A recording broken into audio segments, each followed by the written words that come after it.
Hello everyone, my name is Vivek Sharma. आज हम 4 articles को डिस्कस करने वाले हैं। पहले आर्टिकल में हम सदर्न ओशन अनोमली को समझेंगे, बस इतना ही कॉन्सेप्ट ही बहुत इंपॉर्टेंट है। Then we will be talking about कहीं ना कहीं एलिफेंट्स के बारे में, क्योंकि एक रेलवे एक्सीडेंट में 7 एलिफेंट्स की डेथ हुई है, तो इट्स इंपॉर्टेंट। देन हम फर्टिलाइजर सब्सिडीज के बारे में बात करेंगे, इससे थोड़ा मेंस पर्सपेक्टिव से समझेंगे। एंड लास्ट में हम यहां पे मैप वर्क में वेस्ट बैंक का मैप देखेंगे। तो ये 4 आर्टिकल्स आज हमारे इंपॉर्टेंट है। अब सदर्न ओशन अनोमली है क्या, तो पहले आपको एक मॉडल समझना होगा। देखो, अभी तक हम ये समझते थे कि जो सदर्न ओशन जो सदर्न हेमिस्फीयर में आपके एग्जिस्ट करता है, यहां पे जब क्लाइमेट चेंज होगा तो इससे टेम्परेचर इंक्रीज होने के कारण जो कार्बन अब्सॉर्ब हुआ करता था वो कम हो जाएगा। अब ये पार्ट लगभग 25 से 30% आपके वर्ल्ड के ओशन को कवर करता है एंड लगभग 40% आपकी एंथ्रोपोजेनिक कार्बन को अब्सॉर्ब करता था।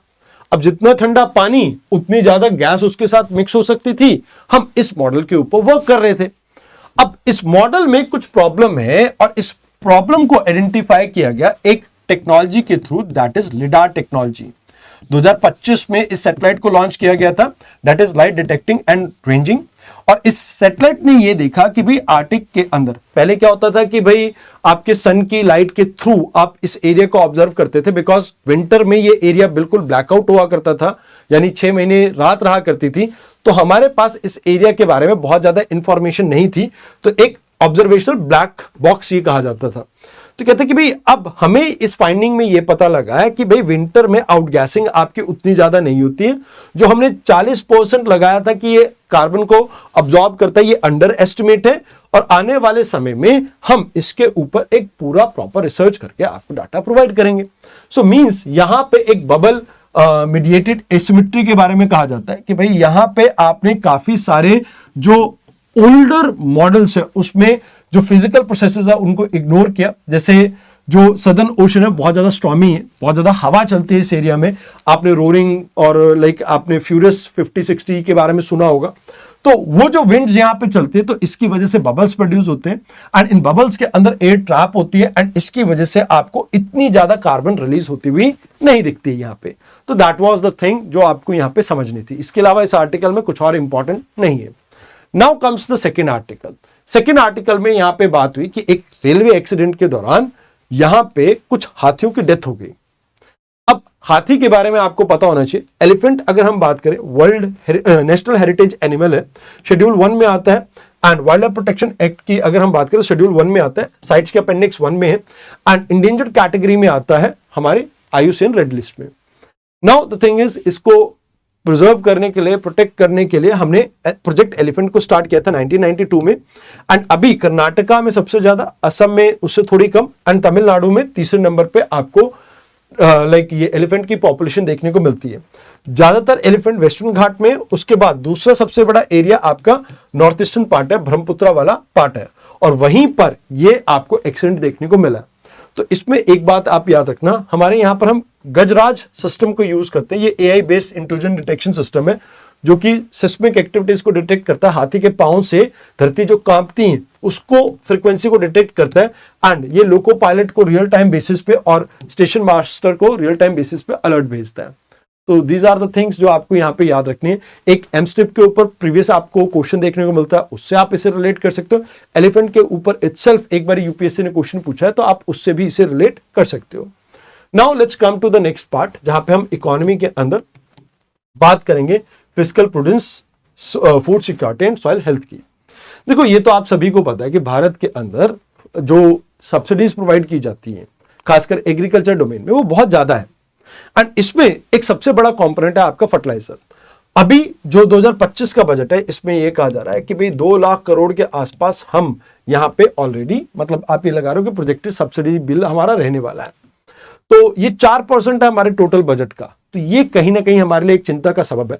एक तरफ जहां पर एक्सेसिव यूज ऑफ यूरिया के कारण आपको प्रॉब्लम देखने को मिलती है कि भारत के अंदर सॉइल के अंदर जो केमिकल कंसंट्रेशन वो इंक्रीज होती जा रही है, जिसकी वजह से सॉइल फर्टिलिटी लूज कर रही है एंड मोर ओवर आपको कहीं ना कहीं बायो अक्यूमुलेशन के कारण हेल्थ प्रॉब्लम भी देखने को मिल रही है।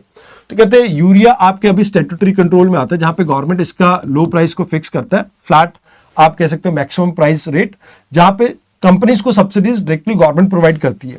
तो ये एनपीके बेस्ड आपका एक आप ये कह सकते हो सब्सिडी रहती है, मतलब इसमें यूरिया के अंदर आपको वेरियस केमिकल कॉम्पोजिशन देखने को मिलती है, जिससे आप एनपीके जो मेजर आपके मैक्रो न्यूट्रेंट है आप उनकी अवेलेबिलिटी को इंश्योर करते हो।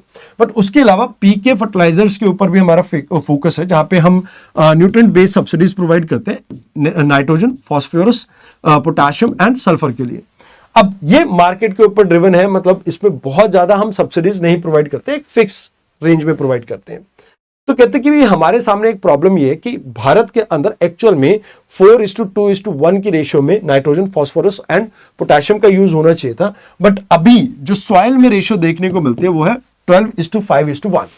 तो इसकी वजह से हमारी सॉइल के अंदर कुछ प्रॉब्लम्स चल रही हैं। तो कहते हैं सॉइल हेल्थ हमारी खराब होती जा रही। तो क्या इसके लिए हमें एक कंट्रोल वेरिएंट को खत्म करके क्या डी कंट्रोल कर देना चाहिए फर्टिलाइजर के प्राइस को? जैसे पेट्रोल के केस में आप देखते हो गवर्नमेंट प्राइस को रेगुलेट नहीं करती, मार्केट डिटरमाइन करती है। तो यहां पे अभी अगर हम बात करें, सिर्फ यूरिया इकलौता ऐसा फर्टिलाइजर है जो गवर्नमेंट अभी भी जिसके ऊपर सब्सिडीज दे रही है, और ये डिपार्टमेंट ऑफ फर्टिलाइजर आपका मिनिस्ट्री ऑफ केमिकल के अंडर जो आता है वो प्रोवाइड करता है। तो कहते हैं कि भाई अब इसमें हमारे लिए सबसे बड़ी प्रॉब्लम क्या है कि हम ज्यादातर यूरिया को इंपोर्ट करते 78%, एंड इवन पोटेशियम की अगर बात की जाए 100% इंपोर्ट करते हैं, 90% फॉस्फेटिक भी हम इंपोर्ट करते हैं। तो कहते हैं कि भाई कंटिन्यूसली हमारा जो बिल है इसकी वजह से क्या हो रहा है, इंक्रीज हो रहा है। तो अब इसमें सबसे बड़ी बात क्या है कि जैसे लेट्स से अगर आप 2 लाख करोड़ रुपए सिर्फ और सिर्फ न्यूट्रिएंट सब्सिडीज पे दे रहे हो यहां पे, यानी यूरिया की सब्सिडी पे दे रहे हो, तो इससे कैपिटल एक्सपेंडिचर आपका कहीं ना कहीं खत्म होगा, कम होगा, एंड ये कहीं ना कहीं नेगेटिव इंपैक्ट है। जहां हमें डैम्स के ऊपर, कनाल के ऊपर, कोल्ड स्टोरेज के ऊपर इतना पैसा खर्च करना चाहिए था, हम उन चीजों के ऊपर इन्वेस्ट नहीं कर पा रहे।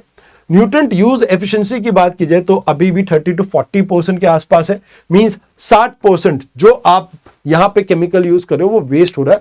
तो हमें अपनी एफिशिएंसी को यहां पर और बेटर करने की जरूरत है। देन यहां पे अभी अपने पास एक डायलेमा है कि देखो कैश डायरेक्टली ट्रांसफर करें तो आपके जो किसान है उनको अपफ्रंट पेमेंट देनी पड़ेगी, एंड इससे कहीं ना कहीं जो गरीब किसान है उनके ऊपर बहुत नेगेटिवली असर पड़ेगा। तो डायरेक्ट ट्रांसफर इस वजह से इसमें यूज नहीं किया जाता है। तो कहते हैं कि भैया देखो अब आप क्या कर सकते हो, आप यूरिया के अंदर भी न्यूट्रिएंट बेस्ड सब्सिडीज को, रिजिम को ठीक लेके आइए, जहां पर करेक्ट प्राइसेस के सिग्नल आप दे सके लोगों को। डायरेक्ट इनकम सपोर्ट दे सकते हो, जहां पे आप फार्मर्स को, पीएम किसान के अंदर थोड़ा और पैसा देके, कंपनीज को पैसा देने के बजाय किसानों को पैसा देके आप यहां पे इंश्योर कर सकते हो कि डीबीटी आपने अपफ्रंट दे दिया तो उनको प्राइसेस की कोई प्रॉब्लम नहीं रहेगी, एंड हो सकता है कि इससे जो लीकेजेस है आप उसको कम कर सको। वैसे डाटा ट्रायंगुलेशन के ऊपर आपको फोकस करना चाहिए, एआई और सैटेलाइट इमेजरी के ऊपर, जिससे आप एक्चुअल में कहां पर सब्सिडीज में आपको प्रॉब्लम आ रही है, लेट्स से किस एरिया में ओवर यूटिलाइजेशन देखने को मिल रहा है, किस एरिया में कम यूटिलाइजेशन देखने को मिल रहा है, उस क्रूड नेचर को आप ठीक कर सको। तो ये दीज आर द थिंग्स जो आपको यहाँ पे याद रखनी है। आइए अब बात करते हैं आज के मैप की। तो आज हम बात कर रहे हैं वेस्ट बैंक की। ये वेस्ट बैंक है जहां पर एक तरफ आपको जॉर्डन देखने को मिल रहा है, यहां से जॉर्डन रिवर निकलती है, और बाकी सभी जगह आपको इजराइल देखने को मिलता है। तो अभी 1967 की बात करें तो यहां पे 7 डेज वॉर होती है इजराइल और आसपास के कंट्रीज के बीच में।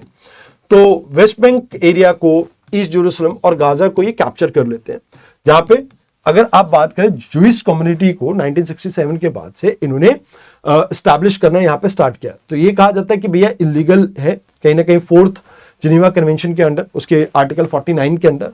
तो कहा जाता है कि इंडिया हमेशा से 2 स्टेट्स थ्योरी को प्रपोज करता आया है। तो ऑस्लो अकॉर्ड के अंडर यहां पर 2 स्टेट थ्योरी की बात की जाती है, जहां पे ये कहा जाता है कि भाई फिलिस्तीन को आप इजराइल के साथ एक अलग से कंट्री बना दीजिए। तो अभी अगर हम बात करें तो कहीं ना कहीं आपको वेस्ट बैंक में इजराइल की जो सेटलमेंट है वो इंक्रीज होती हुई दिख रही है। ये आपका एक लैंडलॉक पार्ट है, इसमें ग्रीन लाइन आती है, ये 1949 में ये लाइन आपकी ड्रॉ हुई थी, जो कि बॉर्डर का काम करते हैं इजराइल और इसके बीच में, वेस्ट बैंक के बीच में। तो ये आपको याद रखना है। वैसे इसमें कुछ एरियाज हैं जो हमेशा न्यूज में रहते हैं, जैसे गनीम एंड कदीम, और उसके अलावा जोएद एंड समारी। अब इन एरियाज की बात करें तो ये पहले जो 2 एरियाज हैं इसको रीएस्टैब्लिश किया गया था। ये सिंबॉलिक है क्योंकि 20 साल पहले इन्हें तोड़ दिया गया था, उसके बाद वापस से रिस्टोर किया गया। एंड दूसरी चीज, अगर दूसरी बात करें तो वेस्ट बैंक को जो आपकी इजराइल गवर्नमेंट है इसी नाम से याद रखती है, यानी प्रोनाउंस करती है। तो ये चीजें हैं जो आपको यहां पे याद रखनी थी। आज के डिस्कशन में इतना ही, धन्यवाद।